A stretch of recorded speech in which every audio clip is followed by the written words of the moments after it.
Good morning, everyone. Welcome to PW Only IAS. दोस्तों, भारत और New Zealand ने ट्रेड टॉक्स यहाँ पे कंक्लूड हो चुकी हैं। यानी कि दोनों देशों ने डिसाइड ये किया है कि एक जो फ्री ट्रेड एग्रीमेंट है वो आपस में साइन करेंगे। इस फ्री ट्रेड एग्रीमेंट को जो साइन किया जाएगा वो अगले साल की स्टार्टिंग में किया जाएगा। हालांकि जो डिस्कशंस थी वो यहाँ पे कंप्लीट हो चुकी हैं एंड काफ़ी सक्सेसफुली अपने आप में डिस्कशंस रहीं। अब इस पर्टिकुलर डिस्कशन के माध्यम से निकल के ये आया है कि हमारी कोशिश होगी कि आने वाले समय के अंदर जो बायलैटरल ट्रेड है, दोनों देशों के बीच में जो आपका ट्रेड है उसको हम डबल कर दें टू $5 बिलियन। और साथ ही साथ उम्मीद ये है कि इससे $20 बिलियन इन्वेस्टमेंट भी आएगी आपके भारत देश के अंदर। तो स्टार्टिंग में ही हो जाएगा 2026 के, प्रधानमंत्री मोदी जी ने ऐसा यहाँ पे बताया है। बाकी यहाँ पे आप नोटिस कर पाओगे, यहाँ पर लगभग 95% जो प्रोडक्ट्स हैं उनके ऊपर आपका ड्यूटी फ्री एक्सेस किया गया है। पर जो बहुत ही इंपॉर्टेंट बन जाता है, हमारा जो डेयरी सेक्टर है, हमारे किसानों को प्रोटेक्ट करना, उसको यहाँ से एक्सक्लूड किया गया है ताकि ऐसा ना हो कि हमारे किसानों को किसी भी तरह से नुकसान हो। तो एग्रीकल्चर और डेयरी फार्मर के इंटरेस्ट को ध्यान में देते हुए आपके onion, sugar, spices, dairy product, edible oil, rubber, ये सब चीज़ों को इससे बाहर रखा गया है।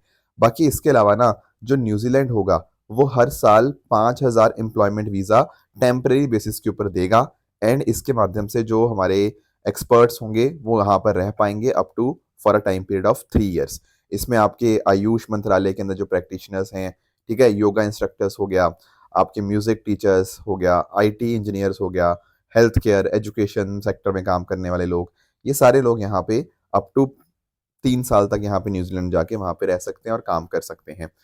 और इस पर्टिकुलर जो आने वाले टाइम में एफटीए साइन होगा, उसके माध्यम से होगा ये कि भारत के ऊपर जो 50% टैरिफ अभी फिलहाल यूएसए का चल रहा है, उसको डील करने के अंदर, उससे लड़ने के अंदर भारत को थोड़ी और यहाँ पे पॉसिबिलिटी यहाँ पे देखने को मिल जाएगी।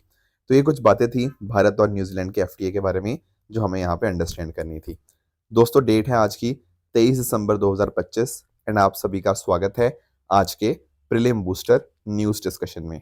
स्टार्ट करने से पहले मैं आप सबको बता दूं कि आज शाम 7 बजे आप सब लोग जुड़ सकते हैं हमारे साथ ओनली आईएएस प्रारंभ चैनल के ऊपर, जहां पर यूपीएससी की प्रिपरेशन को स्ट्रेंथन करने के लिए जो डिस्कशन है वो यहाँ पे होगा। तो आप 7 बजे आज शाम को कनेक्ट कर सकते हैं। चलिए स्टार्ट करते हैं। पहला जो टॉपिक हमें डिस्कस करना है वो है वर्ल्ड मेडिटेशन डे के बारे में। दोस्तों, वर्ल्ड मेडिटेशन डे ना हर साल हम सेलिब्रेट करते हैं 21 दिसंबर को। अब मैं थोड़ा इसको ना एक्सप्लेन करता हूँ। जैसे आप लोगों ने योगा के बारे में आप लोग जानते हो, तो इंटरनेशनल डे ऑफ योग हम सेलिब्रेट करते हैं 21 जून को। उसका रीजन यही है कि इस दिन हमारा क्या होता है, समर सॉल्स्टिस होता है, राइट। अब उसी तरह से जब हम बात करते हैं ना मेडिटेशन की, तो वर्ल्ड मेडिटेशन डे जो होता है वो दरअसल में हम 21 दिसंबर को सेलिब्रेट करते हैं।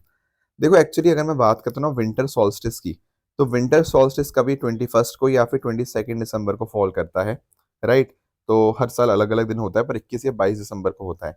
ये एक तरह से शॉर्टेस्ट डे होता है, ठीक है, नदर्न हेमिस्फेयर के अंदर। ठीक है, आप जानते होंगे कि विंटर सॉल्स्टिस के दिन क्या होता है, जो सूरज होता है वो आपका ट्रॉपिक ऑफ कैप्रिकॉर्न के सामने होता है इन द सदर्न हेमिस्फेयर। इसीलिए सदर्न हेमिस्फेयर के अंदर आपको काफ़ी गर्मी देखने को मिलती है इस टाइम में, बट नदर हेमिस्फेयर से दूरी होती है, तो दैट इज़ वाई यहाँ पे थोड़ी सर्दी होती है एंड जो डे होता है वो कंपैरेटिवली शॉर्टर होता है इन द नदर्न हेमिस्फेयर। रातें लंबी होती हैं इस टाइम के ऊपर। तो इस दिन को हम यहाँ पे हर साल सेलिब्रेट करते हैं एज वर्ल्ड मेडिटेशन डे। और कोशिश यही है कि मेडिटेशन के जो बेनिफिट्स है वो लोगों तक पहुँचे, वो फिजिकल वेलबींग, मेंटल वेलबींग और इमोशनल वेलबींग, हर एक एस्पेक्ट से। तो इस साल की जो थीम थी, it is inner peace global harmony. दरअसल में 2024 में ही यूनाइटेड नेशन जनरल असेंबली ने यहाँ पे इसको अनाउंस किया था कि हम हर साल ऐसे सेलिब्रेट करेंगे। और ये जो रेजोल्यूशन था ना, इसमें भारत ने भी को स्पॉन्सर यहाँ पे रहा था। So that is why this becomes very very important. तो कोशिश यही है कि इस डे को सेलिब्रेट करने से हम लोग मेडिटेशन के बारे में और जान पाएँ, right. Preventive health care practice के तौर के ऊपर उसको और प्रमोट करें। हमारा जो सस्टेनेबल डेवलपमेंट गोल नंबर 3 है, गुड हेल्थ एंड वेलबींग का, उसको अचीव कर पाएँ। तो यहाँ पर देखो कुछ मेडिसिन वगैरह तो होती नहीं है, ठीक है ना। यहाँ पर इफेक्ट आपकी बॉडी को और बेहतर बनाने के अंदर ही होता है। क्लियर। तो ये कुछ बातें हैं जो आपको यहाँ पे क्लियर होनी चाहिए। बाकी बात रही भारत की, तो भारत की जो फिलॉसफी है वसुदेव कुटुंबकम की, तो उसके अंदर the whole world is one family, उस फिलॉसफी को भी आगे लेके जाने के अंदर रोल प्ले करता है, क्योंकि भारत योग और मेडिटेशन के अंदर काफ़ी अच्छा यहाँ पे काम कर रहा है। एंड बाकी मैंने आपको बताया कि विंटर सॉल्स्टिस एक चीज़ दर्शाता है कि कुछ नया होने वाला है। नया कैसे? क्योंकि अब यहाँ से क्या होगा, जो सूरज है वो ट्रॉपिक ऑफ कैप्रिकॉर्न पे था, बिल्कुल सही बात है। अब विंटर सॉल्स्टिस के बाद क्या होगा, जो सन है वो कंपैरेटिवली अब थोड़ा इक्वेटर की तरफ यहाँ पे आना स्टार्ट करने लग जाएगा, एंड अकॉर्डिंगली मार्च में इक्वेटर के बिल्कुल सामने होगा। तो एक नया शुरुआत भी एक तरह से दर्शाता है विंटर सॉल्स्टिस का आना। तो यही सारी चीज़ें हमें यहाँ पे देखने को मिल जाती हैं। बाकी मेडिटेशन के बारे में आप सब लोग जानते होंगे कि मेडिटेशन किस तरह से बेनिफिशियल है। अब इंटरेस्टिंग बात आप देखना कि मेडिटेशन आपके हर एक बॉडी पार्ट को इम्पैक्ट करती है, सिर्फ मेंटल नहीं, ये फिजिकल और इमोशनल वेलबींग को भी यहाँ पे स्ट्रेंथन करती है। और आपकी मेडिटेशन भी अलग अलग तरह की टेक्निक्स के माध्यम से हो सकती है। जैसे फॉर एग्जांपल एक होती है माइंडफुलनेस मेडिटेशन। इसका मीनिंग ये होता है कि आप बिल्कुल अवेयर हो अपने प्रेजेंट मोमेंट के ऊपर, बिना इसको कोई जज किए हुए। आप अपने थॉट्स को, अपने इमोशंस को, अपने सेंसेशंस को बहुत ही स्ट्रांगली ऑब्जर्व करते हो, और जैसी भी चीज़ें हैं उनको आप यहाँ पे एक्सेप्ट करते हो। ये होता है माइंडफुलनेस मेडिटेशन। उसके अलावा होता है आपका फोकस्ड अटेंशन। यहाँ पर आप किसी सिंगल ऑब्जेक्ट के ऊपर, किसी सिंगल टास्क के ऊपर या एक सिंगल थॉट के ऊपर यहाँ पे फोकस करते हो। बाकी सारी जितनी चीज़ें होती हैं वो होती हैं डिस्ट्रैक्शंस, और डिस्ट्रैक्शंस को आप पूरी तरह से अवॉइड करते हो। तो ये होता है फोकस टेंशन, जो कि हमारी एफिशिएंसी को बहुत बढ़ाता है। तीसरा टेक्निक होती है एक कंसंट्रेटेड कंटेम्पलेशन। यहाँ पर क्या होता है, यहाँ पर भी ना आप एक बहुत ही डीप तरह से किसी चीज़ के बारे में रिफ्लेक्ट करते हो। सिर्फ अटेंशन नहीं देते, अटेंशन के अलावा उसके बारे में सोचना, रीजनिंग करना, इंसाइट्स लेकर आना। ठीक है ना? जैसे फॉर एग्जांपल कोई आपसे पूछे कि अच्छा न्याय क्या होता है? अब इसके बारे में बहुत ही फिलोसफिकली आप अगर यहाँ पे सोचते हो ना इस थॉट के बारे में, वो दरअसल में कंसंट्रेटेड कंटेम्पलेशन के बारे में आ जाता है। यहाँ पर जो आपका एफर्ट होता है वो काफ़ी ज़्यादा आपको यहाँ पे देखने को मिलता है। तो ये कुछ चीज़ें होती हैं आपके मेडिटेशन के अंदर जो आपको क्लियर होनी चाहिए। बाकी इसका जो कई सदियों-सदियों से यहाँ पे प्रैक्टिस किया जा रहा है, एंड इससे कहीं न कहीं मेंटल क्लैरिटी और बाकी सारी चीज़ें हमें देखने को मिल जाती हैं। तो माइंड और बॉडी की एक प्रैक्टिस है जो कि इस तरह से हमें हेल्प करती है। आई होप आपको मेडिटेशन के बारे में क्लैरिटी मिल चुकी होगी। नेक्स्ट आते हैं अगले टॉपिक पे, that is your bird migration. देखो, बर्ड माइग्रेशन अपने आप में काफ़ी इंपॉर्टेंट टॉपिक है, क्योंकि अभी जो टाइम है ना, ये दरअसल में बर्ड्स के माइग्रेशन का है। माइग्रेशन होता क्या है? देखो, आप लोग जानते होंगे कि जो बर्ड्स हैं ना, वो दुनिया के अलग-अलग हिस्सों से दूसरे जगहों के ऊपर माइग्रेट करते हैं। कई बार ये खाने की वजह से हो सकता है, कई बार ब्रीडिंग ग्राउंड अच्छे मिलने के लिए हो सकता है, या फिर कई बार ऐसा हो सकता है किसी जगह पे हार्श क्लाइमेट हो, तो उससे बचने के लिए किसी और जगह पे ऊपर वो माइग्रेट करते हैं। तो माइग्रेशन जो पैटर्न है वो काफ़ी रूट स्पेसिफिक हमें नॉर्मली देखने को मिलते हैं। कहने का मतलब कि कई बार ऐसा होता है कि बर्ड हर साल उसी रूट के माध्यम से वापस भारत में आते हों और उसी रूट के माध्यम से वापस चले जाते हों। ऐसा अक्सर हमें देखने को मिलता है। अब अलग-अलग प्रकार की ये बर्ड माइग्रेशन होती है। जैसे एक होती है कंप्लीट माइग्रेशन, जब पूरी की पूरी पॉपुलेशन ही माइग्रेट कर जाए, उसको बोलते हैं कंप्लीट माइग्रेशन। पार्शियल का मतलब होता है जब थोड़ा-सा हिस्सा आपका पॉपुलेशन का माइग्रेट करे। एक होता है एल्टीट्यूडनल माइग्रेशन। यहाँ पर पता क्या होता है, सिर्फ जैसे माउंटेन्स हैं, कभी वो माउंटेन के ऊपर चले जाएँगे, कभी माउंटेन के नीचे आ जाएँगे। तो सीज़नल मूवमेंट होती है माउंटेन के ऊपर या नीचे। तो एल्टीट्यूड की मूवमेंट एक तरह से आप कह सकते हो। एक होती है नोमैडिक मूवमेंट। नोमैड आप समझते होंगे कि जैसे अ, होते हैं ना कि कोई इंसान या कोई बर्ड भी आप कह लो, एक जगह से दूसरी जगह चला गया, कोई परफेक्ट उसका वो नहीं है, जहाँ उसको यहाँ पे मिलता है कोई जगह वहाँ पे चला जाता है, कोई ऐसे फिक्स्ड उसका पैटर्न नहीं होता। जैसे जो फ़कीर लोग होते हैं ना, जो झोला उठा के कहीं भी चल लेते हैं, तो बस वही बात है कि नोमैड की तरह आप कहीं भी यहाँ पे मूवमेंट आप कर रहे हो, it is not specific, nothing इस तरह से, जहाँ भी आपको रिसोर्स मिलता है, आप अकॉर्डिंगली मूवमेंट कर लेते हो। ये अलग-अलग प्रकार की आपको बर्ड माइग्रेशन देखने को मिलती है। तो भारत का सिग्निफिकेंस क्या है विंटर बर्ड माइग्रेशन के अंदर? देखो, एक्चुअली ना दुनिया भर में अलग-अलग फ्लाईवेज़ होते हैं। जैसे for example West Asian East African flyway, Black Sea Mediterranean flyway, ऐसे और भी आपके होते हैं। तो भारत दरअसल में ना यहाँ पर लाई करता है, कौन से पे? सेंट्रल एशियन फ्लाईवे के ऊपर भारत जो है वो लाई करता है। एंड इसीलिए बहुत इंपॉर्टेंट जो माइग्रेटरी बर्ड्स हैं वो भारत में आते हैं। आप लोग सोच रहे होंगे कहाँ से आते हैं? देखो, बहुत सारे आपके जो बर्ड्स हैं ना वो यहाँ यूरोप से, आपके रशिया से, ठीक है, चाइना से, सेंट्रल एशिया से, आपके आर्कटिक रीजन से यहाँ भारत में माइग्रेट करते हैं during the winter time. Bharat में देखो एक्चुअली पता क्या है, कुछ वेटलैंड्स आपको राजस्थान में, गुजरात में, कोई तमिलनाडु में, कोई उड़ीसा में देखने को मिलते हैं। उस वजह से भारत में इतने सारे आपको बर्ड्स देखने को मिल जाएंगे। कुछ इंपॉर्टेंट मैं आपको बताता हूँ, जैसे फॉर एग्जाम्पल एक है आपका चिलिका लेक उड़ीसा के अंदर। यहाँ पर तो बहुत सारे आपको वेडर्स देखने को मिलते हैं। जब मैं बात करता हूँ ना वेडर्स की, वेडर दरअसल में आपके जो ऐसे बर्ड्स होते हैं जो थोड़े लंबे साइज के होते हैं, क्योंकि वो क्या होते हैं, क्योंकि उनको चलना होता है पानी के पास में, तो वो बहुत सारे आते हैं। तो एशिया का लार्जेस्ट ब्रैकिश वाटर लगून तो आपका चिलिका लेक में ही है, सो दैट इज़ वाई यहाँ पर अच्छी खासी पॉपुलेशन आती है। फिर कोलोडो नेशनल पार्क राजस्थान के अंदर है, यहाँ पर भी डक्स, क्रेन्स, गीज काफ़ी सारी आपको देखने को मिलेंगी। दिल्ली एनसीआर के अंदर आपको Sultanpur and Okhla bird sanctuary देखने को मिल जाएगी। फिर तमिलनाडु के अंदर पॉइंट कैलिमिर, इसके अलावा लोकटक लेक मणिपुर के अंदर। तो बहुत सारे ऐसे आपके जो मेजर साइट्स हैं जहाँ पर आपको माइग्रेटरी बर्ड्स आते हुए देखने को मिल जाएंगे। और बार हेडेड गूस बहुत सारे आते हैं, क्योंकि देखो ये हिमालयास को क्रॉस करके आते हैं। हिमालय का 7,000 मीटर का एल्टीट्यूड को भी क्रॉस करके ये भारत पहुंचते हैं।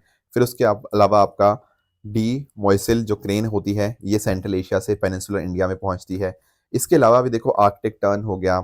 अमूर फैल्कन तो बहुत बहुत पॉपुलर है, ठीक है। अमूर फैल्कन की बात करें तो ये भारत आते हैं मणिपुर के अंदर, नागालैंड के अंदर, वहाँ पर बहुत बड़े लेवल के ऊपर इसका फेस्टिवल भी सेलिब्रेट किया जाता है। तो Amur falcon is very very popular. लगभग 20,000 किलोमीटर लंबी इनकी जर्नी होती है, और बर्ड इस तरह से ये 2 बार ऐसा ये काम करते हैं। तो कहीं ना कहीं साइबेरिया से, नदर्न चाइना से आते हैं। That is why Amur falcon are very very popular. इसके अलावा डक्स, स्टॉक्स, पेलिकन्स, इन वन आपका black tail, godwit and ruff, तो बहुत सारे इस तरह से आपको बर्ड्स का माइग्रेशन आपको देखने को मिल जाएगा। अब आप लोग सोच रहे होंगे सर इतना लंबा डिस्टेंस ये कैसे ट्रैवल करके भारत पहुंच जाते हैं। देखो ये ना मदद लेते हैं। जैसे हम लोग कैसे नेविगेट करते हैं, हमारे पास गूगल मैप होता है ना, हमें पता लगता रहता है किधर जाना है। हमारे पास साइन बोर्ड्स होते हैं रोड के ऊपर लगे हुए कि अच्छा दिल्ली के लिए इधर को मुड़ना है, उधर को मुड़ना है। तो इनके पास भी ना सन एंड स्टार्स होते हैं। जो लोग दिन के समय चलते हैं तो कहीं ना कहीं वो उनको सन की पोजीशन से उनको आइडिया लगता रहता है, सूरज की मूवमेंट के हिसाब से। जो नॉकटर्नल है, रात के समय जो माइग्रेट करते हैं, वो स्टार्स और कॉन्स्टलेशन के माध्यम से उनको आइडिया लगता रहता है कि किस डायरेक्शन में मूव करना है। फिर जो अर्थ की मैग्नेटिक फील्ड है, उनको भी ये सेंस कर पाते हैं काफ़ी सारे स्पीशीज। तो उनके अंदर जो रिसेप्टर्स होते हैं, जिनको मैग्नेटो रिसेप्टर हम बोलते हैं, उसका इस्तेमाल करके भी अपनी पोजीशन तक ये पहुंच सकते हैं। फिर एक कॉन्सेप्ट होता है आपका पोलराइज्ड लाइट का। देखो इसको आप समझना, होता पता क्या है कि जब मैं बात करता हूँ ना इलेक्ट्रोमैग्नेटिक वेव्स की, तो एक तो होती है कि इलेक्ट्रोमैग्नेटिक वेव्स हर एक डायरेक्शन के अंदर चलती रहें। अगर वो हर एक डायरेक्शन के अंदर आपकी होती है ना, उनको हम बोलते हैं क्या, अनपोलराइज्ड लाइट। बट अगर ऐसा हो कि जो ईएम वेव्स की ऑसिलेशन है वो सिर्फ एक सिंगल प्लेन के अंदर या एक स्पेसिफिक ओरिएंटेशन के अंदर मूव करे, उनको हम बोलते हैं पोलराइज्ड लाइट। अब क्या होता है कि सुबह डॉन और डस्क के टाइम के ऊपर, जब सूरज उग रहा होता है और सूरज जब ढल रहा होता है, तो उस टाइम के ऊपर पोलराइज्ड लाइट सिर्फ एक पर्टिकुलर डायरेक्शन में ही होती है। तो उसकी ओरिएंटेशन को देख के भी यहाँ पर जो माइग्रेटरी बर्ड्स हैं वो मूवमेंट करते हैं। साथ साथ अगर हम बात करें, इनके लैंडमार्क्स होते हैं और ऑल्फैक्टरी क्यूज होते हैं। ऑल्फैक्टरी मतलब स्मेल।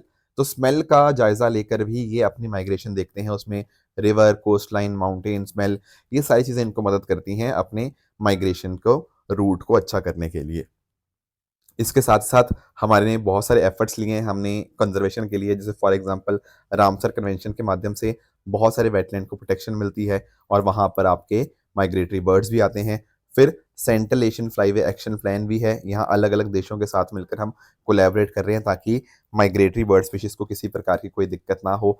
भारत में बहुत सारे national parks, wild life sanctuaries भी हैं, और लोग भी यहाँ पे पार्टिसिपेट करते हैं। जैसे फॉर एग्जांपल अमूर फाल्कन के केस में बहुत सारे लोगों की पार्टिसिपेशन की वजह से भी उनकी प्रोटेक्शन यहाँ पे इंक्रीज होती है। अब एक दुनिया में ना एक कन्वेंशन भी है इसके लिए, जिसका नाम है कन्वेंशन ऑन माइग्रेटरी स्पीशीज, या जिसको हम लोग पॉपुलरली बॉर्न कन्वेंशन बोलते हैं। ये यही बात करता है कि जो माइग्रेशन है उसकी वजह से किसी प्रकार की कोई दिक्कत नहीं आनी चाहिए, उनका हमें यहाँ पे प्रोटेक्ट करना है, उनके पूरे रेंज और रूट के कॉरस्पॉन्डिंग। तो दरअसल में 1979 के अंदर ये साइन हुई थी बॉर्न जर्मनी के अंदर, और फोर्स में आई 1983 के अंदर। इसको साइन किया गया था under the UNEP, United Nation Environment Programme के अंतर्गत, और भारत भी इसका डेफिनेटली सिग्नेटरी है। एंड इनफैक्ट जो CMS की COP13 थी ना 2020 के अंदर, वो गांधीनगर गुजरात के अंदर ही हुई थी। तो यहाँ पर अलग अलग देश आते हैं, एंड इस तरह से हमने भी यहाँ पे national action plan for migratory species conservation under central Asian flyway, हमने इसको भी यहाँ पे लॉन्च किया था। That is why India becomes very very important in the bird migration sector. I hope ये कॉन्सेप्ट पूरा आपको क्लियर हो गया होगा। नेक्स्ट चलते हैं अगले टॉपिक पे, that is national maritime heritage complex. दोस्तों भारत और नीदरलैंड्स ने ना एक एमओयू साइन किया है ताकि लोथल गुजरात के अंदर साथ मिलकर नेशनल मैरीटाइम हेरिटेज कॉम्प्लेक्स को और यहाँ पे हम बेहतर बना पाएं। तो थोड़ा मैं आपको हेल्प करता हूँ इसको समझने के अंदर। देखो जब हम बात करते हैं ना इंडस वैली सिविलाइजेशन की, तो कुछ बहुत इंपॉर्टेंट साइट्स आप यहाँ पे पिक्चर में देख पा रहे होंगे। जैसे राखी गढ़ी एक बहुत ही बड़ी साइट है हरियाणा के अंदर। उसी तरह से आपको हड़प्पा देखने को मिल जाएगा पाकिस्तान में। मोहनजोदारो आपको देखने को मिल जाएगा, आपका पाकिस्तान में है ये भी आज के टाइम के ऊपर। इस तरह से आपको कालीबंगन देखने को मिलता है राजस्थान में।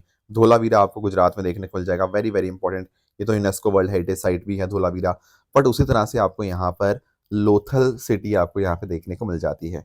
अब लोथल जो है ना वो गुजरात के भाल रीजन के अंदर सिचुएटेड है। इनफैक्ट यहाँ से साबरमती रिवर के बिल्कुल ये पास में है, एंड इवन आपका जो बुगावो रिवर है वो भी यहीं से पास में से जाती है। एंड इनफैक्ट ना अगर आप इसकी लोकेशन देखो तो ये आपका यहाँ पे गल्फ ऑफ खंबात आता है। तो गल्फ ऑफ खंबात के बहुत ही पास में इसकी लोकेशन है लोथल की। अब हड़प्पा के समय के ऊपर बहुत इंपॉर्टेंट ट्रेड जो था वो लोथल के माध्यम से होता था, ठीक है। एंड साथ साथ अगर हम बात करें तो अर्बन प्लानिंग का हेरिटेज भी बहुत इंपॉर्टेंट है लोथल में। सिमिलरली दुनिया का सबसे ओल्डेस्ट जो डॉकयार्ड आपको देखने को मिलता है वो यहीं लोथल में आपको देखने को मिल जाता है। इसका मतलब यही है कि हड़प्पा के टाइम के ऊपर भी हम यहाँ पर ट्रेड किया करते थे और दूसरे कंट्रीज के साथ, जैसे फॉर एग्जांपल मेसोपोटामिया इजिप्ट के साथ मैरीटाइम ट्रेड लिंक्स हमें देखने को मिलते हैं जो 4000 या 5000 साल पुराने हमें देखने को मिल जाएंगे। बीड मैन्युफैक्चरिंग वर्कशॉप्स भी यहाँ पे थी, ट्रेड नेटवर्क्स के लिए इसका इस्तेमाल होता था। तो 1954 के अंदर एस आर राव जी के द्वारा यहाँ पर इस साइट को डिस्कवर किया गया था। अब इसी पर्टिकुलर साइट के ऊपर हम लोग कंस्ट्रक्ट कर रहे हैं क्या, नेशनल मैरीटाइम हेरिटेज कॉम्प्लेक्स। तो ताकि दुनिया को पता लग पाए भारत की ये 4500 साल पुरानी मैरीटाइम लेगेसी के बारे में। इसमें म्यूजियम्स हैं, research facilities, joint exhibition, education के लिए बहुत सारी चीज़ें हैं। तो ये सब चीज़ें यहाँ पे डेवलप हो रही हैं और इसको सपोर्ट किया जा रहा है under the Sagarmala programme of the ministry of port, shipping and waterways. तो कहीं ना कहीं दुनिया के सामने हम अपनी मैरीटाइम हिस्ट्री को प्रेजेंट करें, उसके लिए पर्टिकुलर सारी चीज़ें हैं। एंड इसी चीज़ के अंदर मदद कर रहा है हमारा नीदरलैंड्स, एंड वो हमारे साथ मिलकर यहाँ पे मैरीटाइम हेरिटेज कॉर्पोरेशन को बढ़ाने के लिए उन्होंने यहाँ पे हमारे साथ कोलैबोरेशन किया है। इसीलिए न्यूज़ में था। आई होप आपको लोथल भी and national maritime heritage complex, ये दोनों चीज़ें आपको क्लियर हो चुकी होंगी। नेक्स्ट आते हैं अगले टॉपिक पे, that is national mathematics day. दोस्तों कल यानी कि दिसंबर 22 को हमने सेलिब्रेट किया नेशनल मैथमेटिक्स डे। उसका रीज़न यही है कि हम यहाँ पर श्रीनिवास रामानुजन जी के बर्थ एनिवर्सरी के तौर के ऊपर इस डे को यहाँ पे सेलिब्रेट करते हैं। इससे क्या होता है, इससे लोगों की मैथमेटिक्स के अंदर जो रुचि है, साइंटिफिक एडवांसमेंट के अंदर जो रोल है, वो और ज़्यादा इंटरेस्ट यहाँ पे आपको देखने को मिल जाएगा। तो 2011 के अंदर सरकार ने यहाँ पे डिसाइड किया कि हम हर साल 2 दिसंबर 22 को हम सेलिब्रेट करेंगे इस नेशनल मैथ्स डे, एंड उसके बाद से हम हर साल इसको यहाँ पे सेलिब्रेट करते हैं। दोस्तों रामानुजन जी की बात करें ना तो इनका जन्म तमिलनाडु के अंदर हुआ था 1887 के अंदर। इन्होंने बहुत सारे इंपॉर्टेंट कॉन्ट्रीब्यूशन दिए, जैसे फॉर एग्जांपल नंबर थ्योरी के लिए, इन्फिनाइट सीरीज के लिए, पार्टीशन के लिए, फ्रैक्शंस कंटिन्यूड के लिए, मॉडुलर फॉर्म्स के लिए। So there were so many works. पर एक जो चीज़ आपको बिल्कुल याद रखनी है वो है 1729 के बारे में। ये दरअसल में इसको हम लोग हार्डी रामानुजन नंबर भी बोलते हैं। एक्चुअली पता क्या है, अगर आप इस नंबर को देखो 1729 को, तो आप रियलाइज करोगे कि अगर आप 1 का क्यूब करते हो और 12 का क्यूब करते हो, इनको ऐड करो, 1 का क्यूब होता है 1, 12 का क्यूब होता है 1728। दोनों को ऐड करोगे ना तो आपको मिलेगा 1729। उसी तरह से अगर आप 9 क्यूब प्लस 10 क्यूब को ऐड करोगे तो 9 क्यूब कितना होता है आपका 729, 10 क्यूब होता है आपका 1000। इनको ऐड करने में मिलता है 1729। तो दरअसल में ना 1729 ऐसा सबसे छोटा नंबर है जो दो नंबर के क्यूब के सम में ऐसे यहाँ पे हम लिख सकते हैं, ठीक है ना। तो that is why it is called as Hardy Ramanujan number. It is the smallest positive integer which can be expressed as sum of two positive cubes in two different ways, ठीक है ना। तो इनफैक्ट आज के टाइम के ऊपर Ramanujan prize भी मिलता है जिसको को स्पॉन्सर किया जाता है by department of science and technology. तो कहीं ना कहीं जो बच्चे या जो लोग अच्छा काम करते हैं यहाँ पे अलग अलग देशों के अंदर मैथ्स की फील्ड के अंदर, उनको यहाँ पे अच्छा काम करने के लिए यहाँ पर इस अवार्ड से नवाजा जाता है। तो यही इनकी लेगेसी है। तो रामानुजन जी की जो डेथ थी वो 32 साल की उम्र में होगी 1920 में। देखो बहुत ही कम उम्र के अंदर इनकी डेथ हो गई, बट स्टिल इनका जो कॉन्ट्रीब्यूशन था वो बहुत बहुत ज़्यादा इमेंस था। तो तमिलनाडु के अंदर जो आपका कुंभकोणम है वहाँ पर इनकी डेथ हुई बिकॉज ऑफ टीबी, बट इनका जो कंट्रीब्यूशन था मैथमेटिक्स की फील्ड के अंदर वो अपने आप में बहुत ही अद्भुत था। नेक्स्ट जो टॉपिक दोस्तों हमें डिस्कस करना है that is regarding white spot disease. थोड़ा इसको अंडरस्टैंड करते हैं। देखो यहाँ पर आप पिक्चर में देख पा रहे होंगे ना, जैसे फिश के ऊपर आपको वाइट वाइट आपको ये स्पॉट्स देखने को मिल जाएंगे। दरअसल में इसी को बोलते हैं हम वाइट स्पॉट डिजीज। अभी हमारी सरकार ने पार्लियामेंट के अंदर ये बताया कि देखो बहुत सारे केसेस जरूर थे जहां पर श्रिम्प श्रिम्प दरअसल में एक तरह की आपकी शेलफिश होती है, एक तरह की मछली ही होती है जो जिसका टेस्ट काफी अलग तरह से होता है। तो सरकार ने ये बताया कि श्रिम्प के ऊपर इस तरह की डिजीज जो है वो आई है, बट इससे कोई बहुत ज़्यादा नुकसान हमें यहाँ पे नहीं देखने को मिला। डेफिनेटली कई सारे केसेस थे पर कोई खास नुकसान उससे नहीं हुआ। तो थोड़ा अंडरस्टैंड करते हैं इस पर्टिकुलर डिजीज़ के बारे में। तो ये जो पर्टिकुलर डिजीज़ है ये अपने आप में एक वायरल डिजीज़ है, काफ़ी तेज़ से यहाँ पे फैलती है। और इसका पीछे कारण क्या है? White spot syndrome virus. ये पर्टिकुलर वायरस इस डिजीज़ को यहाँ पे कॉज करता है। एंड इसका इम्पैक्ट ये होता है कि बहुत सारे बड़े स्तर के ऊपर जो मछलियाँ हैं उनकी यहाँ पे डेथ हो जाती है, आपकी श्रिम्प्स की बहुत बड़ी डेथ हो जाती है, जिससे जो आपके फिश फार्मर होते हैं उसको काफ़ी ज़्यादा नुकसान आपको देखने को मिलेगा। आज के समय के ऊपर फिशेस को यहाँ पे इसको बचाने के लिए, यहाँ पे क्योर करने के लिए कोई यहाँ पे प्रॉपर ट्रीटमेंट इसका नहीं है। सोल्यूशन सिर्फ इतना ही है कि सही समय के ऊपर चीज़ डायग्नोसिस हो जाए। इसी तरह से अगर हम बात करें हाइजीन के ऊपर ध्यान रखें, कंट्रोल करें प्रॉपर चीज़ों को, एंड जो भी इन्फेक्टेड स्टॉक है उसको यहाँ जल्दी से जल्दी यहाँ पे उसको हटाया जाना चाहिए, तभी जाके यहाँ पे बाकियों को इससे यहाँ पे बताया जा सकता है। पर हाँ, प्रिवेंट करने के लिए हमारे पास कुछ सॉल्यूशंस यहाँ पे ज़रूर हैं। जैसे फॉर एग्जांपल हमारे पास देश भर में हम सर्वेलेंस करते हैं और उसके लिए हमारे पास प्रधानमंत्री मत्स्य संपदा योजना के अंतर्गत national surveillance programme for aquatic animal disease यहाँ पे चलता है, ताकि जल्दी से जल्दी समय पे ऊपर हम यहाँ पे अगर कुछ ऐसा कोई डिजीज फैलती भी है ना उसको हम यहाँ पे जल्दी डिटेक्ट कर पाएँ। इसके अलावा क्वारंटाइन किया जाता है अगर मान लो जो इम्पोर्टेड ब्रूड स्टॉक है और हमें लगता है कि कुछ गड़बड़ है, ताकि वो सब में ना फैले। इसके अलावा हम पैथोजन फ्री जो श्रिम्प स्टॉक्स हैं उनको यहाँ पे प्रमोट करते हैं, ताकि सही तरह की श्रिम्प सील यहाँ पे हमारे फिश फार्मर तक जाए। इसके साथ साथ हमने यहाँ पे टेक्नोलॉजी को भी अडॉप्ट किया है। फॉर एग्जांपल आप यहाँ पे नोटिस कर पाओगे बायोफ्लॉक टेक्नोलॉजी। बायोफ्लॉक टेक्नोलॉजी एक ऐसी टेक्नोलॉजी है जहाँ पर आपके बैक्टीरिया, एल्गी, फंजाई, इनको पानी के अंदर ग्रो करने दिया जाता है। ये माइक्रोब क्या करते हैं, ये जो भी वेस्ट होता है ना उसको क्या करते हैं, उसको यहाँ पे कन्वर्ट कर देते हैं बायोमास के अंदर। तो कहीं न कहीं जो आपकी स्पीशीज़ हैं वो उनको खा सकती हैं। तो ये बेनिफिट आपको देखने को मिलता है बायोफ्लॉक टेक्नोलॉजी से। एंड उसी तरह से अगर हम बात करें रीसर्कुलेटरी एक्वाकल्चर सिस्टम को भी इस्तेमाल करते हैं। इसमें क्या होता है रीसर्कुलेटरी एक्वाकल्चर सिस्टम में, यहाँ पर आपका जो पानी होता है ना, पानी को आप कंटीन्यूअसली फ़िल्टर करते हो, उसको साफ़ करते हो और फिर वापस से इसको रीसर्कुलेट करते हो। ये पूरा प्रोसेस होता है। इससे कहीं न कहीं यहाँ पे एक अच्छा एनवायरनमेंट यहाँ पे आपके फिश और श्रिम्प फार्मिंग को यहाँ पे मिलता है। तो ये सारी चीज़ें हम यहाँ पे कर रहे हैं। बाकी इसके साथ-साथ सरकार एक्वाकल्चर क्रॉप इंश्योरेंस भी देती है, ताकि कोई किसानों को दिक्कत ना आए। कई बार ऐसा होता है कि कई बार डेथ हो जाती है, तो फिर किसानों को मुआवज़ा देती है जो सरकार होती है, तो भी इंक्लूडेड है। इसके अलावा ऑनलाइन आप मोबाइल ऐप के माध्यम से यहाँ पे रिपोर्ट कर सकते हो। रिपोर्ट फिश डिजीज़ जो ऐप है, इससे आपका पूरा-पूरा कोऑर्डिनेशन हो जाता है फार्मर्स, फील्ड ऑफिसर और फिश हेल्थ एक्सपर्ट्स के बीच में, और अकॉर्डिंगली किसानों को यहाँ पे फिर बेनिफिट दिया जाएगा अगर कुछ भी ऐसा नुकसान हो जाता है। तो ये कुछ बातें थी जो आज हमें डिस्कस करनी थी। रही बात ट्रू एंड फॉल्स स्टेटमेंट्स की, यहाँ आपके सामने कुछ स्टेटमेंट्स हैं, इनको आप पढ़िएगा, बताइएगा इनमें से कौन-सा सही है, कौन-सा गलत है। साथ ही साथ जो मैंने आपको कल होमवर्क दिया था, एक था ग्रेट इंडियन बस्टर्ड के बारे में, तो इसका आईयूसीएन स्टेटस आपको क्रिटिकली एंडेंजर्ड आपको देखने को मिलता है। तो पहला आपका इनकरेक्ट हो जाएगा। Bureau of port security, yes ये अपने आप में एक स्टैट्यूटरी बॉडी है, that is a correct statement. Bharat taxi की बात करें तो बिल्कुल इसको सहकार टैक्सी कोऑपरेटिव लिमिटेड ही इसको मैनेज करेगी। ये भी अपने आप में एक बिल्कुल सही स्टेटमेंट बन जाएगा। तो ये थी आज की डिस्कशन। इस तरह से आप सब लोग अपने एंड पे हार्ड वर्क करते रहिए। All the very best. Thank you so much.